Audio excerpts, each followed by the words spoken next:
నమస్కారం. Daily motivation ఛానల్కు స్వాగతం. డబ్బులు ఊరికే వస్తాయి అనుకుంటున్నావా? ఒక అదృష్ట అవకాశం వస్తుంది, జీవితం సెట్ అవుతుంది అనుకుంటున్నావా? అయితే ఈ కథ పూర్తిగా విను, ఎందుకంటే ఇది నీ జీవితాన్ని పూర్తిగా మార్చే నిజం. ఒక సాధారణ అబ్బాయి కథ. ఒక చిన్న ఊరిలో రాము అనే అబ్బాయి ఉండేవాడు. రాముకి చాలా కలలు ఉండేవి. పెద్ద ఇల్లు, కారు, డబ్బు.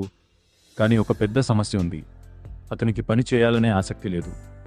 అతను ఎప్పుడూ అనుకునేవాడు, ఒకరోజు అదృష్టం వస్తుంది, నా లైఫ్ ఆటోమేటిక్గా సెట్ అయిపోతుంది. రాము రోజంతా ఏమి చేసేవాడు తెలుసా? మొబైల్ స్క్రోల్ చేయడం, స్నేహితులతో టైంపాస్ చేయడం, ఎక్కువగా నిద్రపోవడం. అతను పని చేయడం కాదు, సాకులు చెప్పడంలోనే బిజీగా ఉండేవాడు. నా పరిస్థితి బాగోలేదు, నా దగ్గర మద్దతు లేదు. అలా రోజులు, నెలలు, సంవత్సరాలు గడిచిపోయాయి. ఒకరోజు రాము తన స్నేహితులందరూ జీవితంలో ముందుకు వెళ్తున్నారని చూశాడు. ఒకరు ఉద్యోగంలో ఎదుగుతున్నారు, ఇంకొకరు వ్యాపారం ప్రారంభించారు. అప్పుడు అతనికి ఒక పెద్ద షాక్ వచ్చింది. నేను ఇంకా అదే స్థాయిలో ఉన్నాను. అప్పుడు అతనికి అర్థమైంది, సమయం ఎవరికోసం ఆగదు, జీవితం ఎవరికీ వేచి ఉండదు. ఆ రోజు రాత్రి రాము అద్దం ముందు నిలబడి తనతో తానే మాట్లాడుకున్నాడు. ఇంకా ఇలా కొనసాగితే నా జీవితం పూర్తిగా వృధా అవుతుంది. అతను ఒక నిర్ణయం తీసుకున్నాడు, ఇప్పుడే మారాలి. మరో రోజు ఉదయం తొందరగా లేచాడు, చిన్న ఉద్యోగం ప్రారంభించాడు. ప్రారంభంలో చాలా కష్టాలు వచ్చాయి. అలసట, వైఫల్యాలు, ఇతరుల విమర్శలు.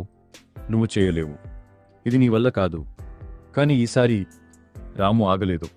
రోజు రోజుకు అతను కష్టపడి పనిచేశాడు, కొత్త నైపుణ్యాలు నేర్చుకున్నాడు, సమయం వృధా తగ్గించాడు.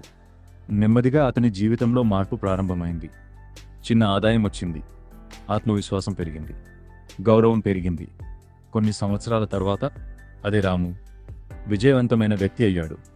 ఇప్పుడు అతనికి డబ్బు ఉంది, ఆనందం ఉంది, స్వేచ్ఛ ఉంది. కానీ అతను ఒక విషయం ఎప్పుడూ గుర్తుపెట్టుకున్నాడు, డబ్బులు ఊరికే రావు, అదృష్టం కాదు, షార్ట్ కట్ కాదు. నువ్వు కూడా రాములానే ఉంటే ఇప్పుడే మారాలి. ఇది గుర్తుంచుకో, నీ భవిష్యత్తు నీ చేతుల్లోనే ఉంది. ఈరోజే ప్రారంభించు, చిన్న అడుగు అయినవి. ఈ వీడియో నీకు నచ్చితే లైక్ చేయండి, షేర్ చేయండి, సబ్స్క్రైబ్ చేయండి.